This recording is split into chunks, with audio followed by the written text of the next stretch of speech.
A ver, cuando uno piensa en la colonia en los Andes, casi siempre nos viene a la cabeza esa imagen simple, ¿no? Conquistadores por un lado, víctimas por el otro. Pero la verdad es que la historia real es mucho, pero mucho más compleja y fascinante. No fue una simple imposición de unos sobre otros. Fue un tira y afloja constante, un proceso súper tenso, pero a la vez increíblemente creativo, de negociación, de supervivencia y, al final, de reinventarse por completo. Así que este va a ser nuestro recorrido. Primero vamos a entender el plan original español, ese de separarlo todo. Después veremos cómo la vida real, el día a día, reventó ese plan por los aires. Luego nos meteremos de lleno en la increíble estrategia de resistencia indígena. Y ojo, porque también hablaremos de una historia que a menudo se queda en la sombra, la de la población africana. Y para terminar, veremos cómo de toda esta mezcla salió algo totalmente nuevo. Vale, pues vamos a ello. Empecemos por el principio. ¿Cuál era el gran plan de los españoles? Pues querían crear una sociedad perfecta, súper ordenada. La idea era dividir el mundo, su mundo, en dos partes totalmente separadas. Sobre el papel, todo parecía muy lógico, muy ordenado. Por un lado, tenías la República de Españoles. Ahí estaban los que venían de la península y sus hijos, los criollos. Su trabajo, gobernar. Y por otro lado, la República de Indios. A ellos se les aplicaban unas leyes que en teoría eran para protegerlos. Pero seamos claros, la realidad era otra. El objetivo final era tenerlos bien organizados para que pagaran tributos y sirvieran como mano de obra. Vamos, un sistema diseñado para controlar y exprimir.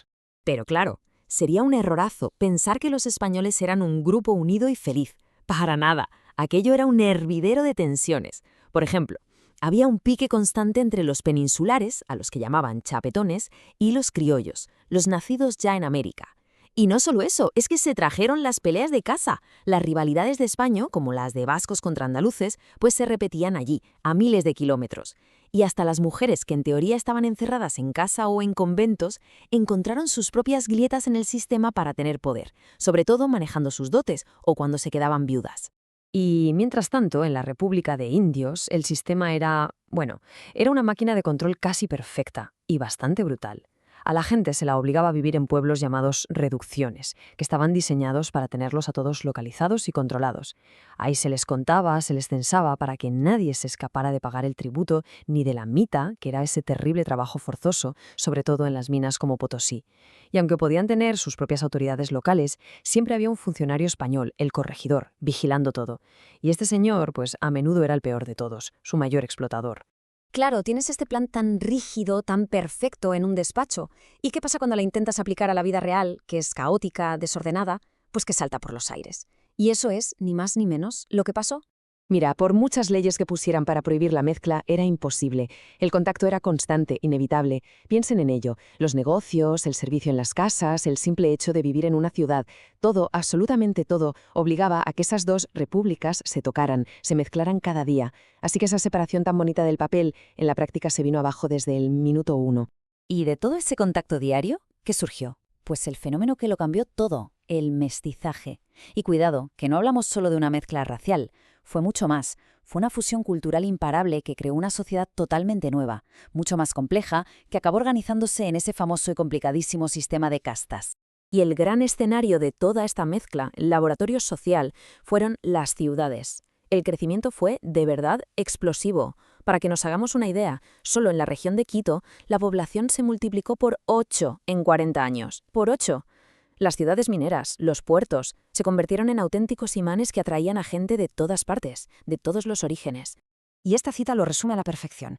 La ciudad no era solo un lugar donde vivir, se convirtió en el escenario donde se creaban nuevas identidades, donde surgían conflictos, claro, pero también donde se inventaban nuevas formas de solucionarlos. Y esto nos lleva al corazón del asunto, porque ante todo este sistema de dominación, ¿qué hicieron las poblaciones indígenas? ¿Se quedaron de brazos cruzados? Pues no. Ni mucho menos. Desarrollaron una estrategia de supervivencia súper sofisticada, una estrategia doble que podemos llamar resistencia en la adaptación. ¿Y en qué consistía exactamente esto? Pues piénsenlo como jugar una partida en dos tableros a la vez. Por un lado, aprendieron a usar las herramientas del enemigo, por así decirlo. Usaban las propias leyes españolas para defenderse en los tribunales. Pero, por otro lado, y al mismo tiempo, crearon maneras muy ingeniosas de moverse por fuera del sistema, de hacerse invisibles para el poder colonial. Una respuesta de verdad increíblemente inteligente. Vamos a verlo más en detalle. La acción abierta era la que se veía. Significaba usar el sistema legal. Los líderes indígenas se convertían en expertos litigantes, presentando pleitos para defender las tierras de su comunidad. Pero a la vez, por debajo, estaba la acción oculta. ¿Qué era esto? Pues familias enteras que se mudaban, que migraban, para no pagar tributos ni ir a la mita. Se convertían en forasteros en otros sitios. O directamente las comunidades mentían en los censos, ocultaban cuánta gente vivía allí para pagar menos. Una estrategia a dos bandas, absolutamente brillante. Y claro, esta doble estrategia fue tan efectiva que la corona española tuvo que reaccionar. Les estaba fastidiando el negocio.